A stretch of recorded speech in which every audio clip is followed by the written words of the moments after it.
intention is definitely to be repeating material because it's important to sort of get the understanding right before we move on to the more advanced material. So this book is very significant, and I'm quite proud that a lot of this book, well, the book was finalized actually here in Sheffield, down the road at Computer Science, at a meeting we organized in sort of 2005 or 2004, called the Gaussian Process Round Table. So there's a history of Gaussian process meetings organized by Sheffield. And it was really the book that gave all the secrets away. So there was at the time there were about 20 researchers in Gaussian processes, and they were mostly at that meeting in operating machine learning, and it was a very niche area. And we all sort of knew a lot of the material in this book, not all of it, because Carl and Chris did a great job on elucidating and explaining ideas. And I think this book did the most to sort of, in machine learning at any rate, popularize the ideas of Gaussian processes. And it's of course available for free online as a PDF. So if you don't know about that book, you should know about it, and do download it and have a look, because it's the main text for Gaussian processes. So I'm not going to follow its introduction to GPs because it seems, well, I'm sure I'll overlap. It seems pointless to try and recreate what they've done already. So I've got my own introduction to Gaussian processes that I'm going to start from now. And what I'd like to do is start by introducing this, of course, which is perhaps the most common probability density. I also sort of think, certainly as a school student, I also sort of thought it was probably one of the most boring things in mathematics at that time. Why? Because I think at school we were all taught to find the mean and variance of a bunch of data, which seemed to be about the most boring thing you could do in a maths lesson. And I associated doing that with the Gaussian. Now, it's funny that most of my work now revolves around the Gaussian, because of course it's a lot more interesting than a high school education would have you believe. So of course I'm going to use the notation mu for mean typically, and sigma for standard deviation, sigma squared for variance, and I'll use this standard notation that if a variable is Gaussian distributed with mean mu and variance sigma squared, we write it as this sort of math cal n of y given mu comma sigma squared. So these are the parameters, and y is the data. So I'll tend to use that throughout my slides. Y will be the data, and then when we introduce inputs, I'll call them x. So I sort of have this slide, although height is perhaps not a good example for something that's Gaussian distributed, I don't know, but just as a plot of what the Gaussian density looks like. So we could use it as a model for people's heights. So a probability density function with a mean of 1.7 and a variance of 0.225 could represent the heights of, say, a population of students. And it's this very familiar so-called bell-shaped curve. I'm sure you've all seen that before. So some important properties that are vital for everything that follows about Gaussian processes. The first of these is if we take a bunch of variables sampled from this Gaussian distribution, so if we were to take a bunch of heights that were Gaussian distributed and add them up, then what we'd find is that the sum of those heights is also Gaussian. So if yi, for example, if we took the height of everyone in this room as a sample, and assuming it's coming from a Gaussian, then we would find that on average the height of a room full of people is also distributed as Gaussian, where the mean is just the mean of the heights, the sum of the means, and the variance is the sum of the variances. So if we took the height of everyone in this room, assuming the mean and variances are the same for the population, this would just be n mu and n sigma squared. But in general, if we sum any set of Gaussian variables together, the result is also Gaussian, with the mean being the sum of the means and the variance being the sum of the variables. That's a really special property. It's sort of, I think people see the Gaussian so much that they think, well, so the sum of variables is always something interesting. Well, it's not normally. Normally if you sum a bunch of probability distributions together, the samples from them, what do we get? Does anyone know? we get a Gaussian because of the central limit theorem. So for most distributions, as you sum variables together, you don't recover a Gaussian. An exception is a gamma distribution in the positive space. If they share the same scales, you can sum them together and you get another gamma distribution. But it's really kind of extraordinary and rare, and a lot of the properties of Gaussian processes depend on this being true. So you can sum a bunch of Gaussian variables, and then you get a result that is Gaussian. So as the sum increases, the sum of non-Gaussian finite variance variables is also Gaussian. Yeah, so that's one reason why it only works for the Gaussian density, because if I were to make these non-Gaussian, as long as I have here, if I make yi non-Gaussian, as long as yi is finite variance, then the sum of y also tends towards a Gaussian with that mean and that variance.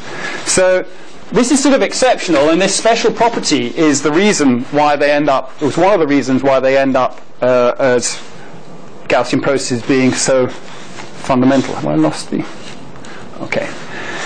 Second important property we need is that scaling a Gaussian also leads to a Gaussian. So if we take y as a sample from a Gaussian density, and then we scale y by w, then we just end up with a scaled density with the mean being scaled and the variance being scaled by the square of the scale factor. So that's also a nice, simple relationship. Okay.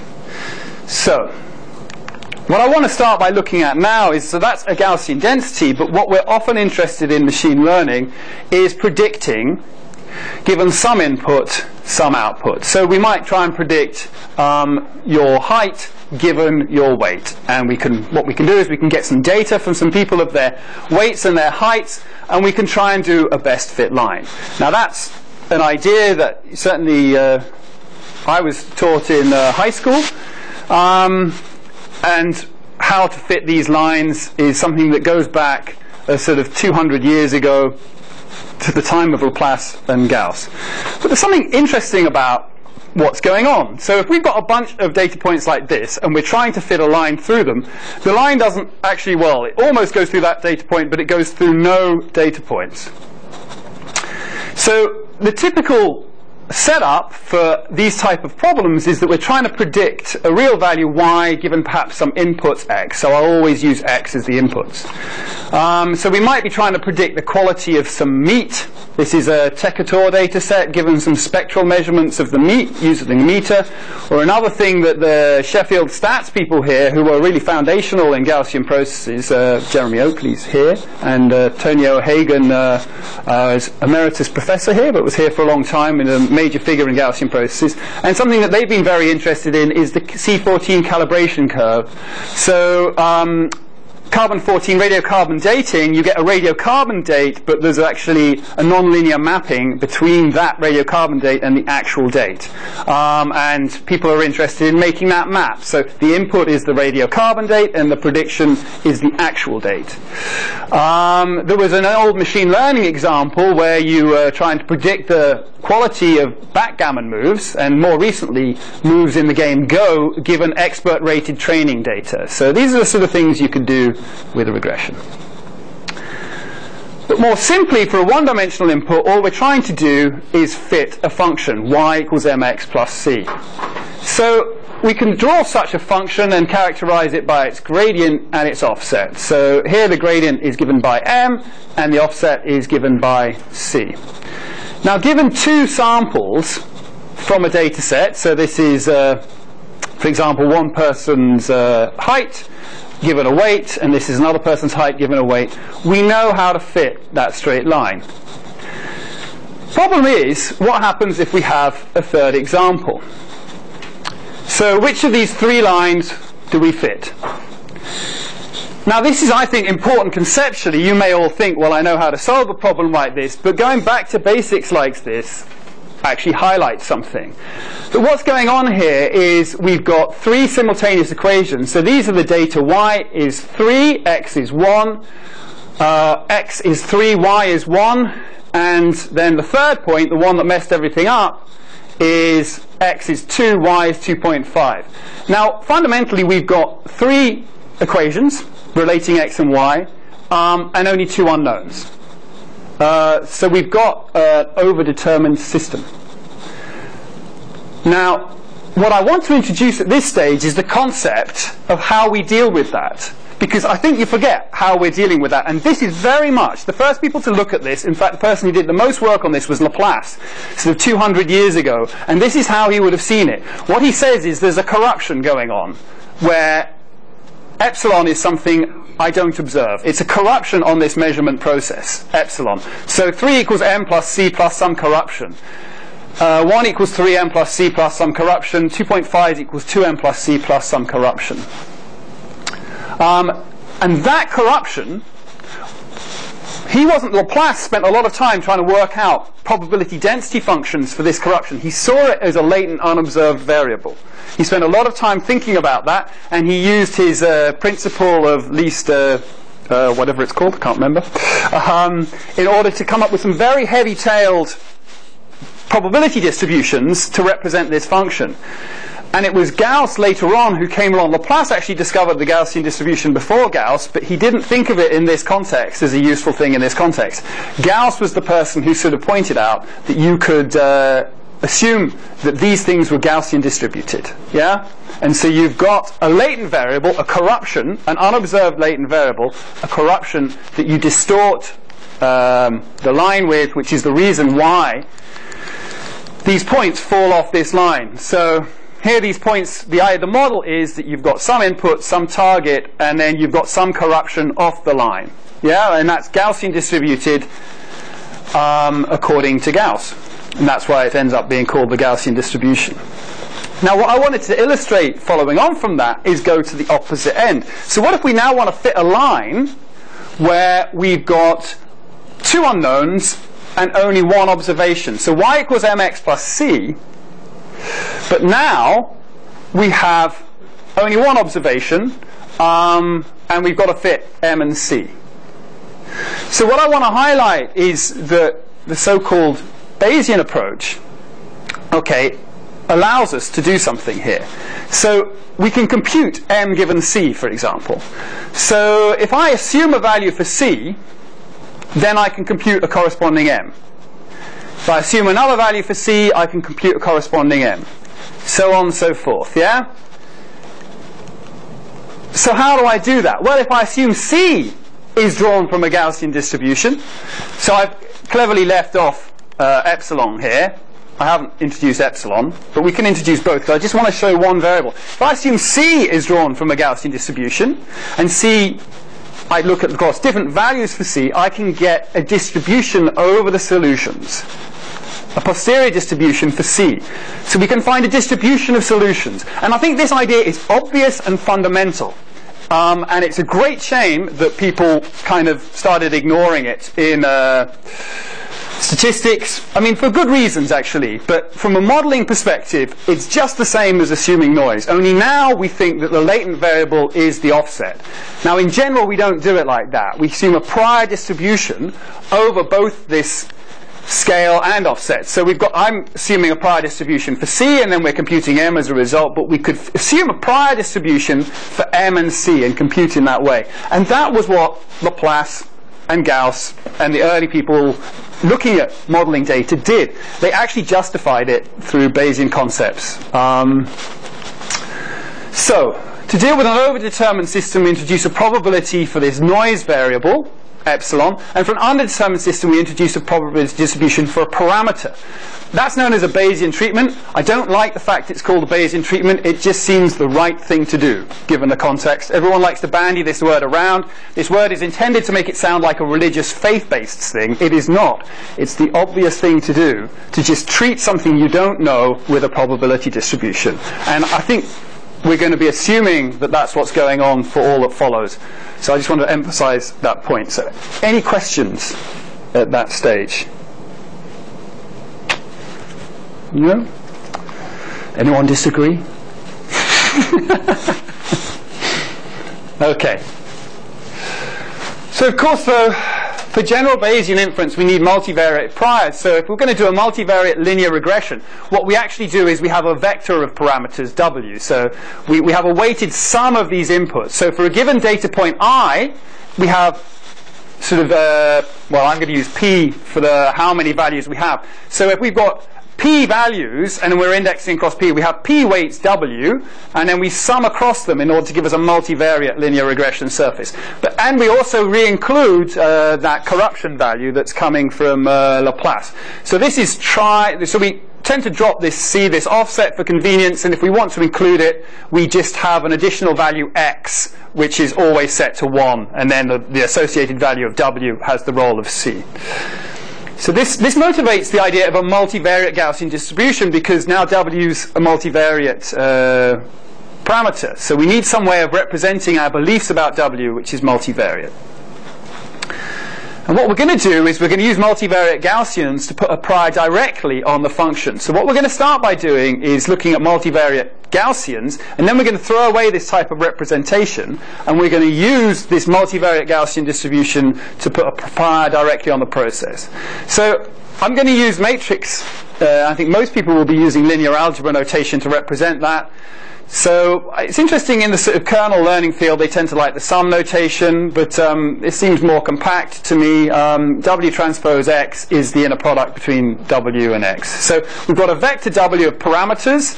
The ith data point on input is represented by a vector X, and then the ith data point on output is represented by a scalar. So Bayesian inference requires us to place a prior distribution about these parameters. So the idea is, what we're going to do, like that parameter C, is before we even see the data, we put a distribution over what we think the data is. So before we were looking at the prior over the intercept. So we were saying, in fact I said it was Gaussian distributed with variance 4.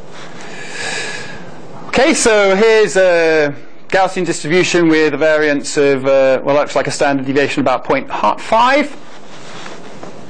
Now what we do then is we actually encode this relationship here. In fact, I've got that. Oh no, it comes up here. So this is our prior about what the intercept might be.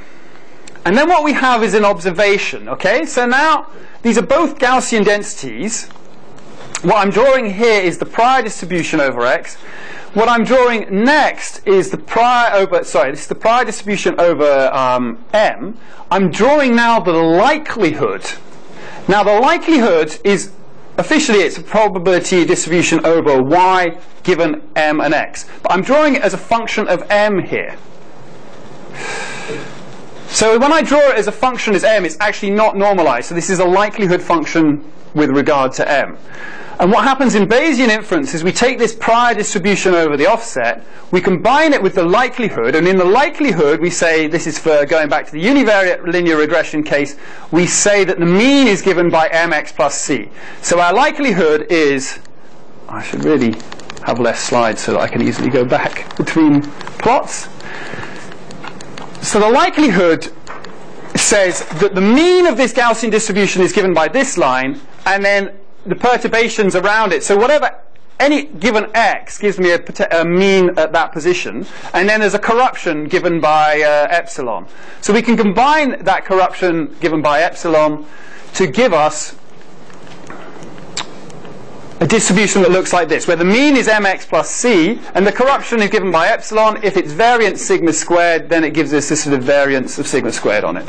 So this is our so-called likelihood. And the idea in Bayesian inference is we combine those two by multiplying them together and giving us a posterior distribution. So we make one observation about what a particular target value is, and we obtain a posterior distribution given in mauve.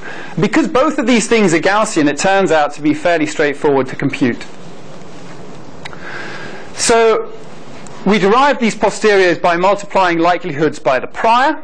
I like to sort of term them as their exponentiated quadratic forms. The likelihood is an exponentiated quadratic, the prior is an exponentiated quadratic. Multiplying them together leads to this nice answer where we also get a quadratic. That means the posterior is always Gaussian, another odd property of Gaussian variables. And then we typically complete the square to get the density in the form of the Gaussian.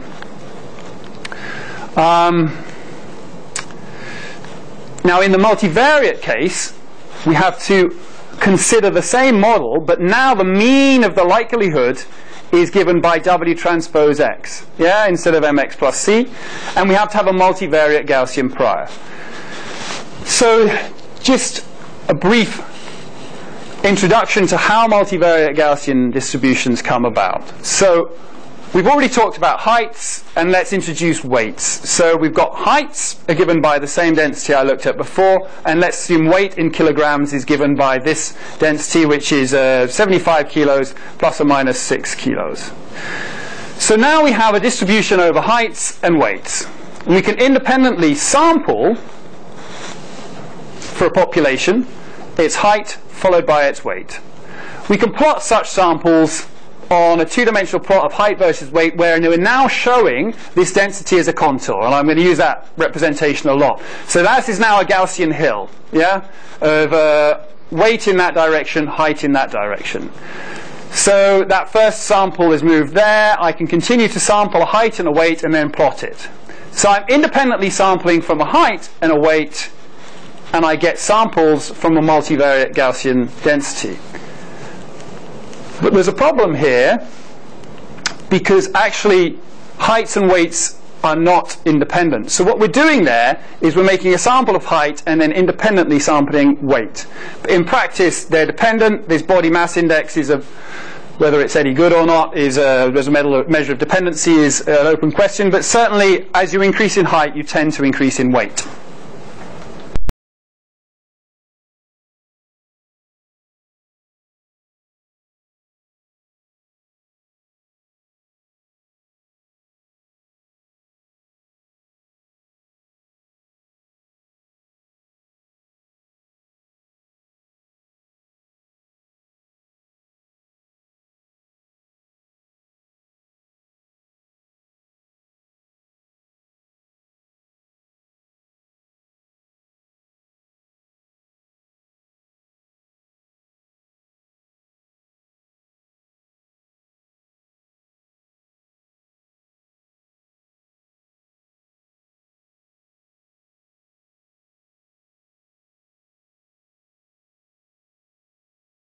And this is a 25-dimensional sample from a 25-dimensional Gaussian.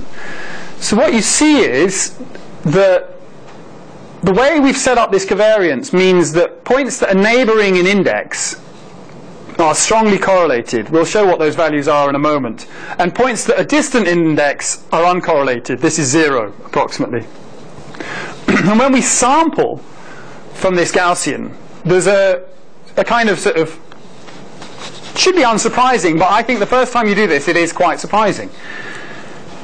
The points close by to each other in terms of index come out with similar values because they're strongly correlated. And as we move away, what we find is that they come out with less similar values. Now, really nice property of Gaussian distributions, and it relates to that idea of sort of looking down the axis at what the marginal is.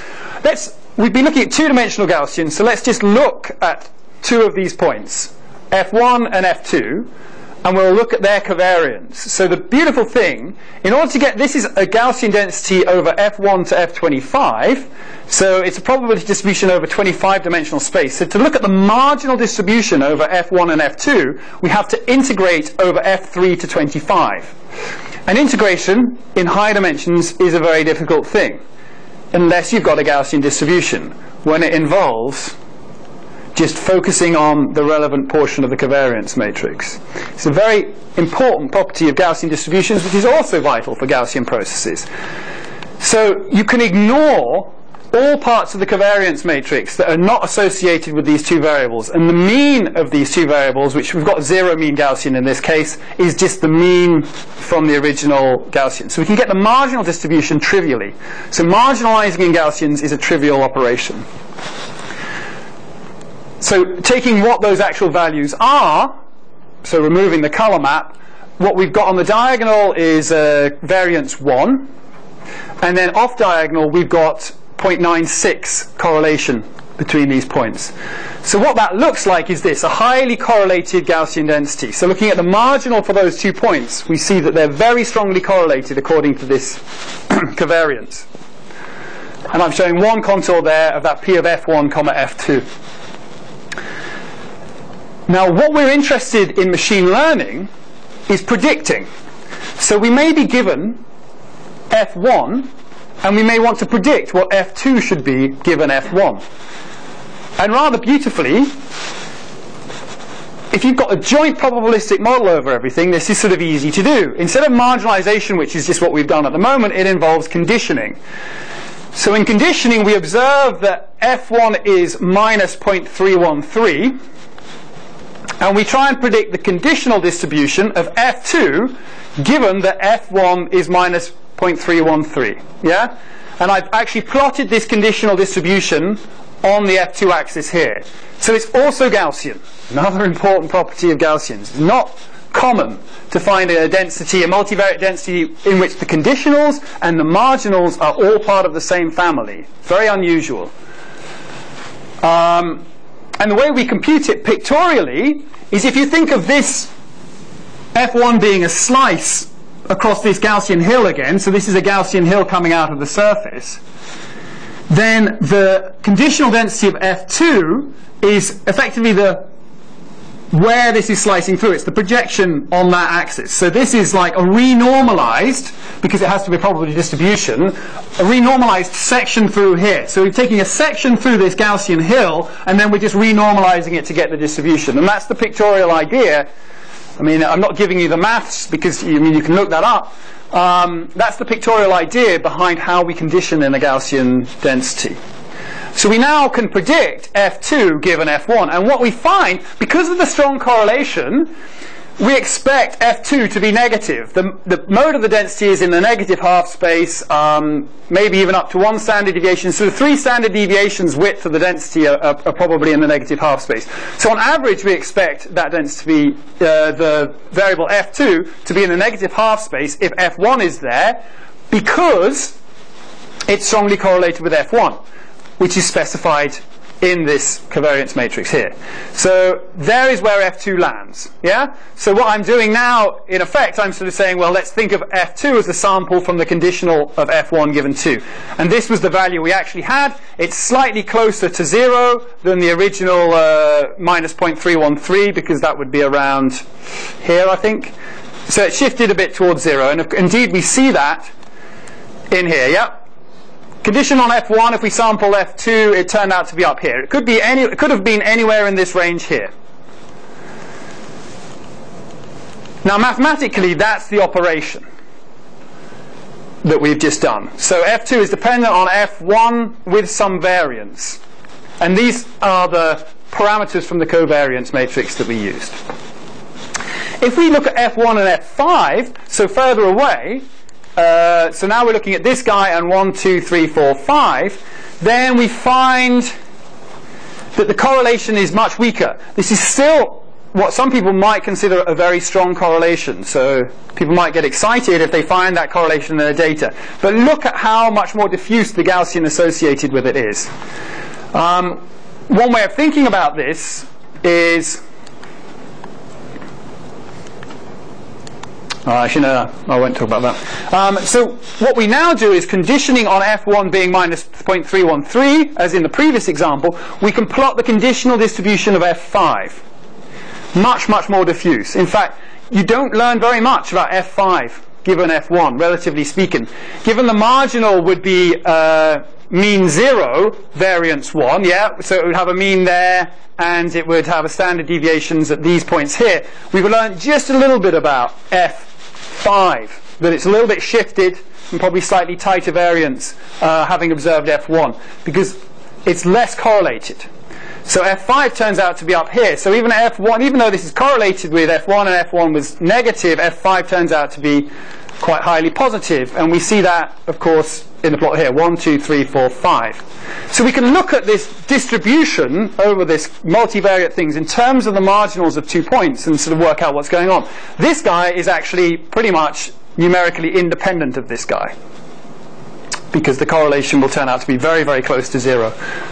Certainly 0 numerically on the computer. Okay, so what's going on here? Well, we're predicting some value as f star, given some inputs. We're taking one input at the moment. Now, in machine learning or statistics or whatever, we're typically interested in predicting multiple values. So we're predicting a vector f star given some training data f. And that requires the multivariate conditional density, and that has this form. And the covariance of the joint density is given by this sort of partition matrix form here. So this is our training data, this is the correlation between our training data and the test data, and this is the joint correlation of the test data. So the idea in a Gaussian process is we jointly model over f and f star with a Gaussian form like that. So we can think of the conditional distribution of some test data turns out to be a multivariate Gaussian with a mean mu and a covariance sigma, where mu is given by something that relates to the training data covariance, an inverse of the training data covariance, times this cross covariance between the test data and the training data, and multiplied by our training data itself. Interestingly, the covariance of the posterior distribution, or the conditional distribution, doesn't depend on the data itself. That's also slightly surprising, perhaps. That your prediction about the posterior of the function is not dependent on the values of the function itself. So, where did this covariance matrix come from? Well, actually, it's not just a covariance matrix, it's a so-called covariance function.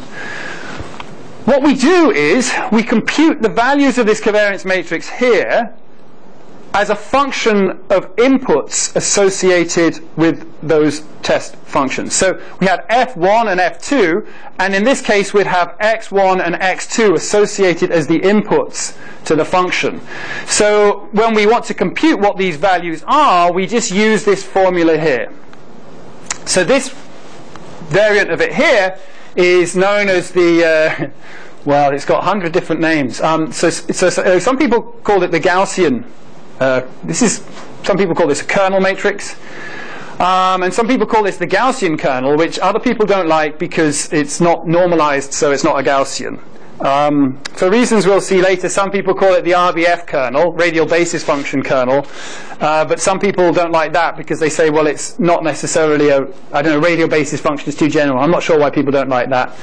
Some people call it the squared exponential kernel, which some people don't like because it's not actually a squared exponential, because that would be a very uninteresting thing.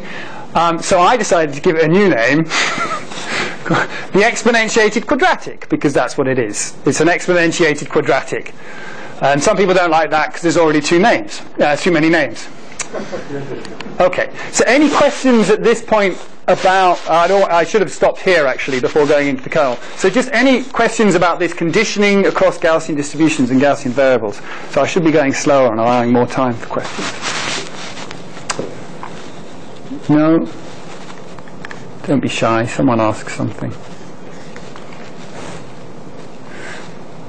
Is it all clear so far? Good, because there's a lab session later on. Just to highlight some differences, what on earth's going on here? This is very different. I haven't actually specified what this function is in terms of some inputs. You know, normally the parametric approach to modeling is to sort of say, well, I'm going to assume all my data is independent, each of these data points is independent, given some parameters. So I'm going to write down a nonlinear function. That's what I was doing at the beginning, writing down linear functions that I want to fit, and then assume independence. But it's very important, you're assuming the noise is independent. That's all you're assuming. It would be dumb to assume all these points were independent, given their inputs, because then you would learn nothing about each of the points given the inputs. But the parametric approach to modeling corrupts your mind into assuming that you have an independence across all your data, that that's a good thing. No. That's the noise that's independent, you're assuming to be independent across your data. If you're saying anything interesting, you're trying to specify relations between your data. In the Gaussian process, you're specifying those relations with this covariance function. That's explicitly what you want to do. Specify probabilistically the relations between your data. You don't want to assume, oh, all my data is independent because the noise is independent, and then have some confusion about what the parameters mean. This is a different way of modeling data, that you're making an assumption that all the data is correlated. Yeah? Much more interesting than the parametric assumption, but takes some time to get to grips with because it's a slightly different way of thinking, but I just think it's actually a much better way of thinking once you get your head around it. So what we've been trying to show here is, given those correlations, how you can predict one from another. These things are correlated, so we can condition on one and predict the other. If they were independent, conditioning on one wouldn't tell us anything about the other. Yeah? So Gauss decided, well, Laplace decided the noise was independent a long, long time ago, but you didn't think about the whole thing as independent. So what we can do is we can sample we can make X as, in the example we showed before, these indices were here. What was going on is I took X to be just the indices here, and I used that function to compute the corresponding covariance. But now with this function, now in terms of real valued X, so X itself can be thought of as a sort of real valued index on the data point. Yeah?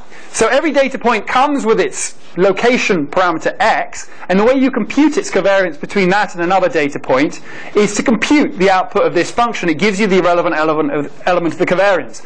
What we saw before was me putting in, for F1 and F5, I would put 1 here and 5 here. Yeah? And just compute the distance and square it. And it comes out there. In general, we can put as many, so in this case, I've made X finely distributed in one dimension from -1 to 1. So I think there's 200 values of X here. So at least a 200-dimensional Gaussian. And then I'm showing 10 separate samples from this 200-dimensional Gaussian. And you can see they're all sort of nonlinear functions. So that's nice. So how are we doing that? In practice, if you're given a data set of X and Y, so we're going to ignore, well, F, because we're going to introduce Y in a bit. If you're given a data set of input data points, so here's X1's -3, X2 is 1.2, and X3 is 1.4, you need to use this function to compute the values of this kernel matrix. So we put in the first values, -3, so we're going to compute the 1,1 element, which means we need to put in X1 and X1 in here, and that just gives us 1, because 3 minus -3 is 0, and e to the 0 times 1. So here we're setting alpha to 1, and we've got L set to 2. But then we can just go through the matrix. X2 and X1 are some distance apart, so they're 4.2 apart. They're divided by this length scale of 2, which makes them slightly sort of scales them to be a bit closer together. We compute the result here, and we get 0.11 as the correlation between X2 and X1. And of course, it's symmetric, so it goes up there as well.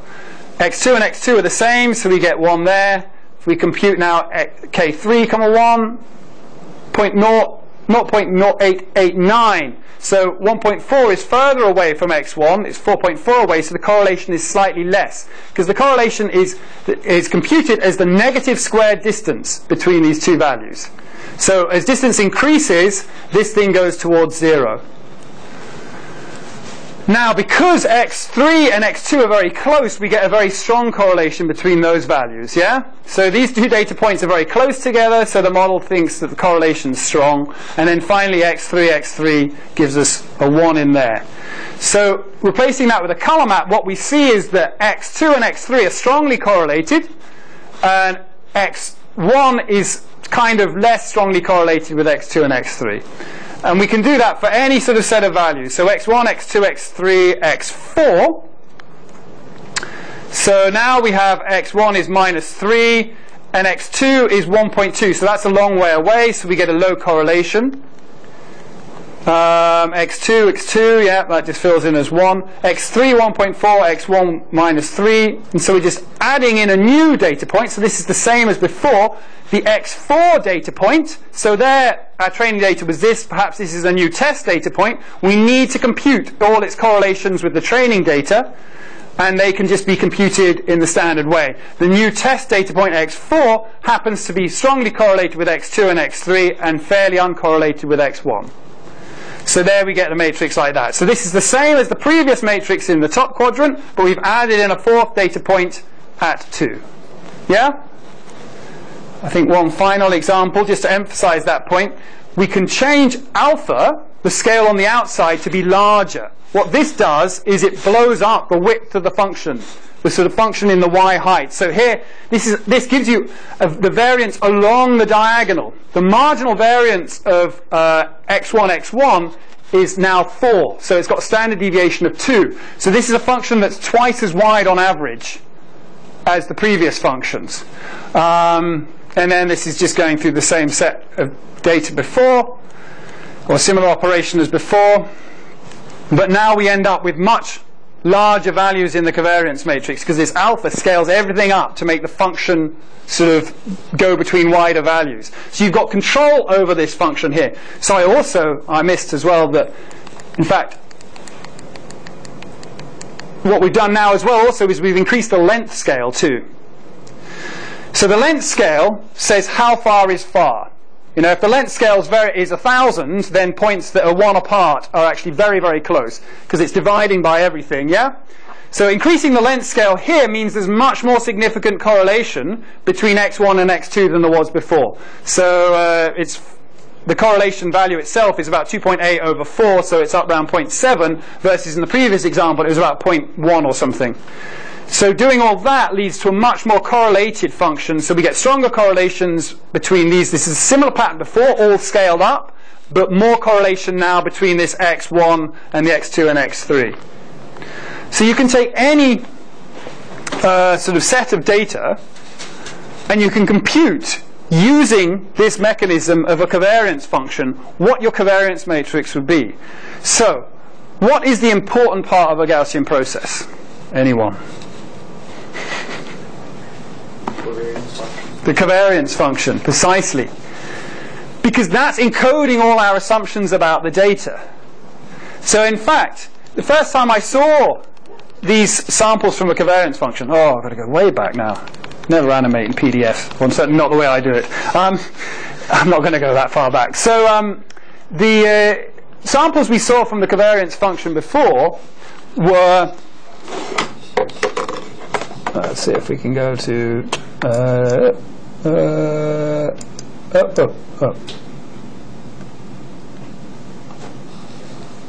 So these samples here, when I first saw these, I thought that was super exciting, because I came from, this was sort of in about 1998, because I came from the world of neural networks, and I knew that nonlinear functions were difficult and that these functions could do all sorts of things. This particular covariance function has a bunch of properties. One of it is it's stationary. Why is it stationary? Because the values of the covariance are only dependent on the distance. It's the distance between 2 points squared, actually. So it doesn't matter. You can sort of shift along anywhere your entire data set.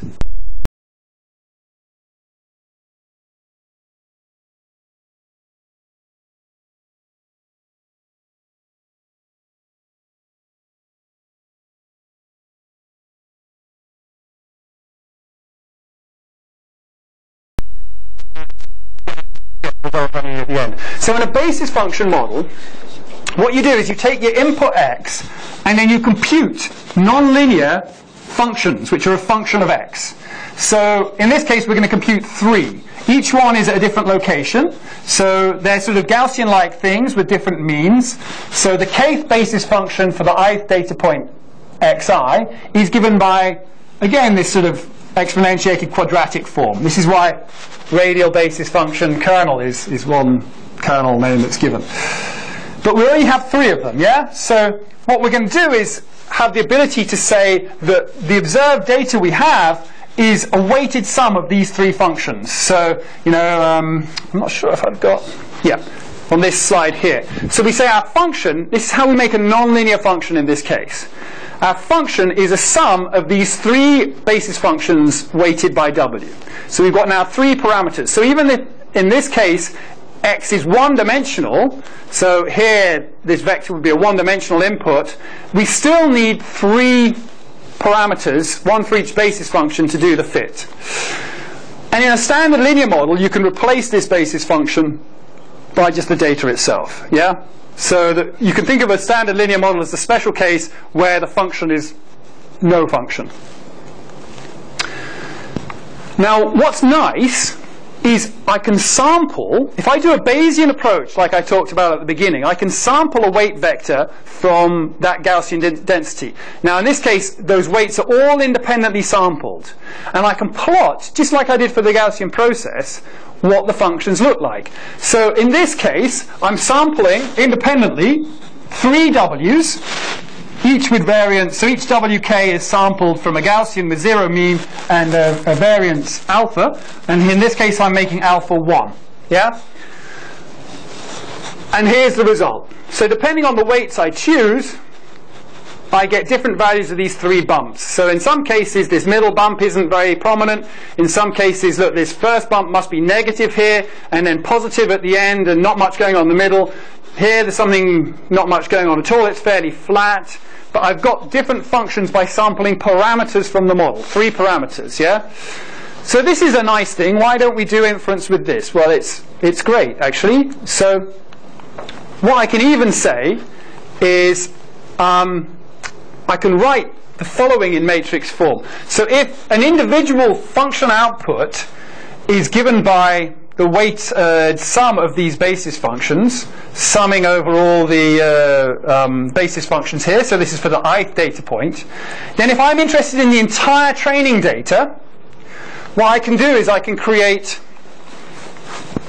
it in this matrix form, which is much more convenient to work with. So what I'm trying to say here is that f of xi, I'm going to drop the w, I'm just going to write that as fi, a scalar, and then f is the vector of all f1, f2 in my training data to fn.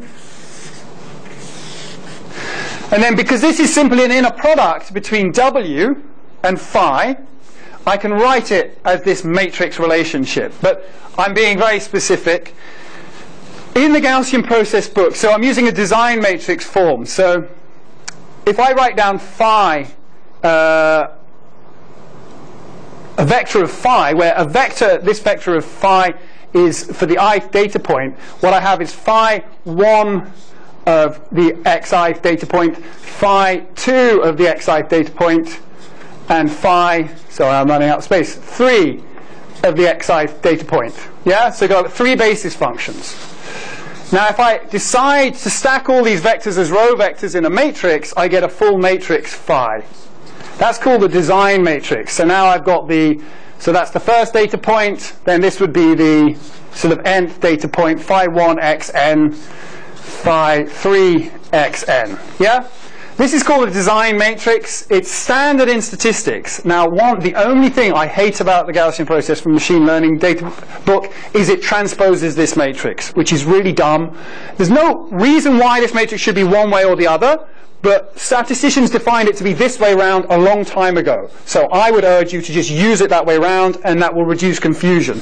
So this is design matrix. It has n rows, where that's your training data, and p, or some people use the notation d, columns, well in fact m columns, because that's the number of basis functions. Yeah, so this is the basis data, the basis set. And the nice thing is we can compute, if we input all our training data at xi, we can compute phi, the matrix for our training data, and then given our vector of parameters, we just have one operation in MATLAB to compute, or Python, to compute f, the outputs, okay, for that training data. So this is the relationship between those values given as a matrix equation. Now, why do I want to do that? So I've just mentioned those things. So this design matrix is fixed and non-stochastic for a given training set, because it's just a nonlinear function of x given phi, yeah, and some w. Sorry, given phi, not given w. W doesn't come in. Now the rather nice thing is, w is Gaussian distributed, I should say.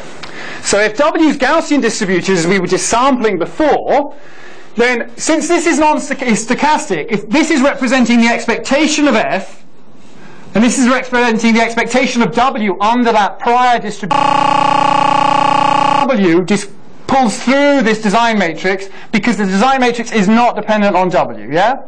So if I want the expectation of f given what I've said about W, I can write it in this form. The expectation of f, the mean value of f, a priori, is given by the design matrix times the expectation of the parameters. But the prior we used, just back here, was mean 0. Yeah? So, that means that a priori, we also expect this function to have a mean 0. But more interestingly comes when you ask, what's the covariance of f given by this model? Now you see the link to Gaussian processes, right? So we're asking, what's the covariance of f given this model? Well, the prior mean is 0, so we can ignore those terms. It's the expectation of f transpose minus the expectation of f times the expectation of f transpose. This is just the multivariate covariance definition. So we can ignore the second term after the negative sign. Oh, gone too far. And we can substitute in phi w and w transpose phi transpose to give us the f transpose.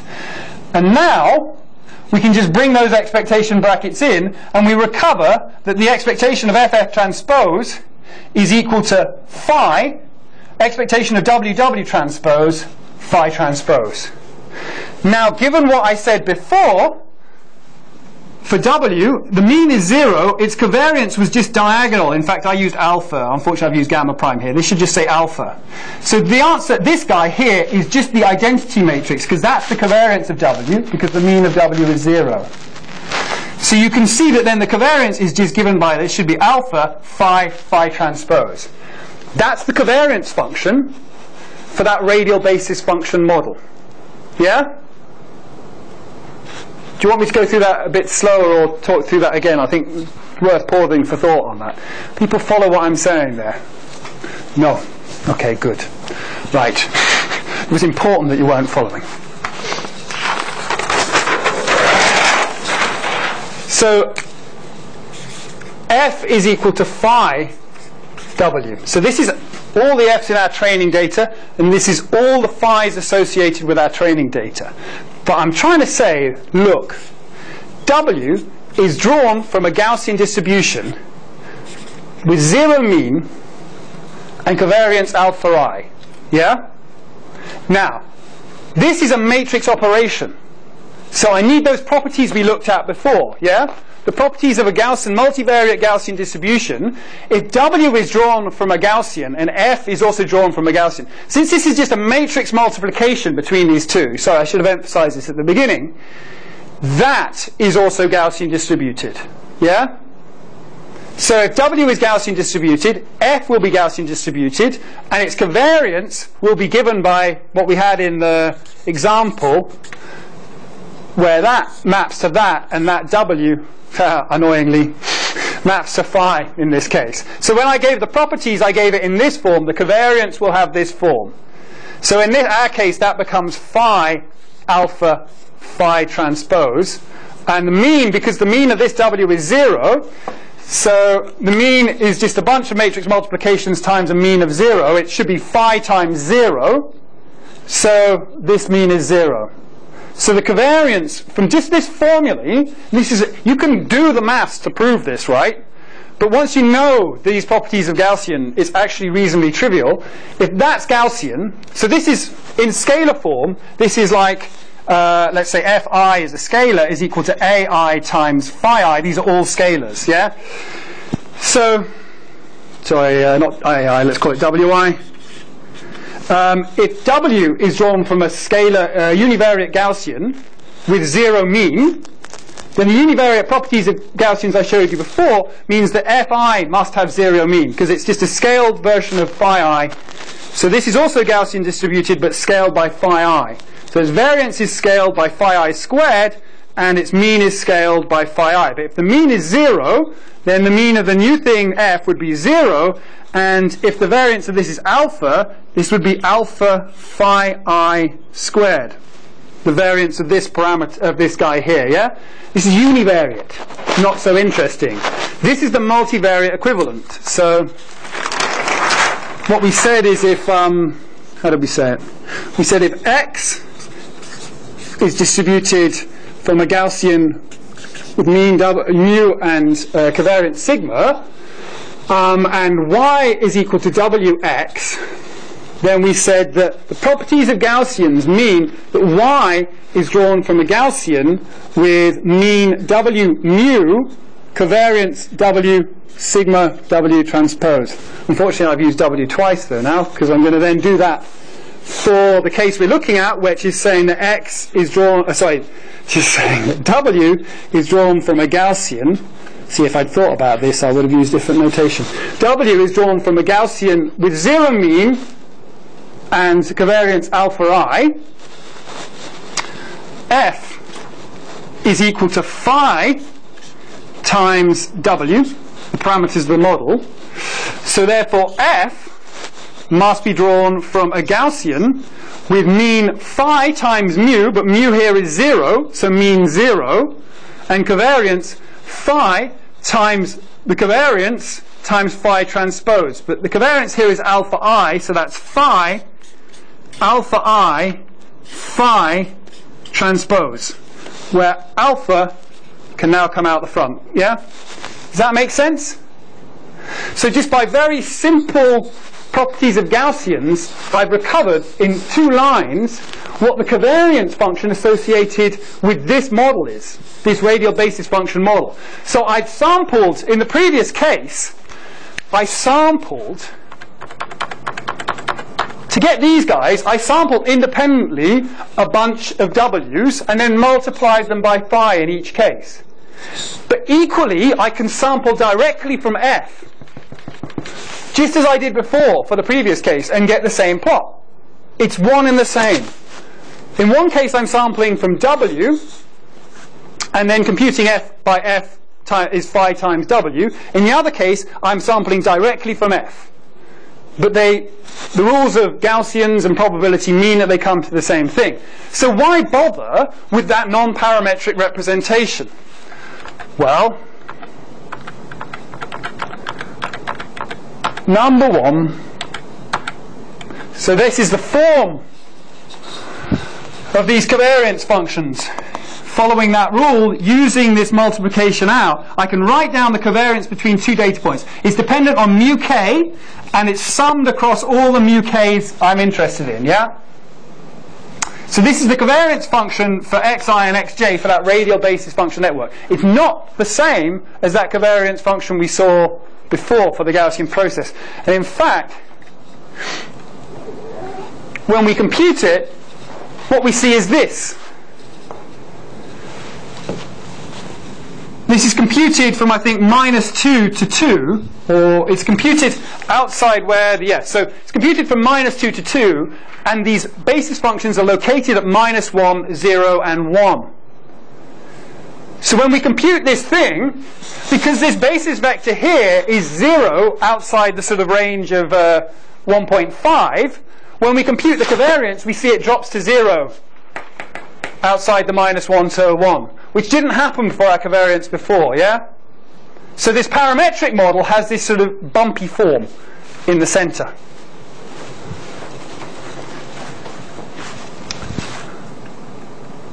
And now I'm computing samples directly from that covariance, and they look exactly the same as before. The representations are the same.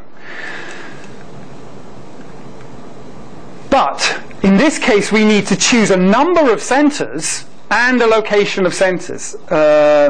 Location of centers and the number of basis functions in one dimension. Now, I'm not going to go through this slowly, so you'll just have to sort of take my word for it as I sort of throw it up. Sorry, that delta shouldn't be there. This is the covariance between any 2 points across the set of basis functions where the locations are given by mu k. But what you can do is, you can say, well, what happens if I set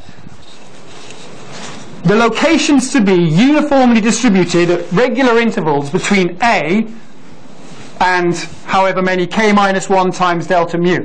So I'm setting, now I'm going to say, so the first example we had 3 basis functions. A was -1, and then delta mu was 1. And then number of basis functions m is 3. So that gives us the centers being -1, 0, and 1. Yeah? For k equals 1, 2, 3. Yep, so that would be the first case. But by writing it in this form, and rewriting the covariance function in that form, it turns out we can set the model up so that we start at mu0, which is a, and then we go to mu m, the last basis function, which is b. And b is the last basis function here.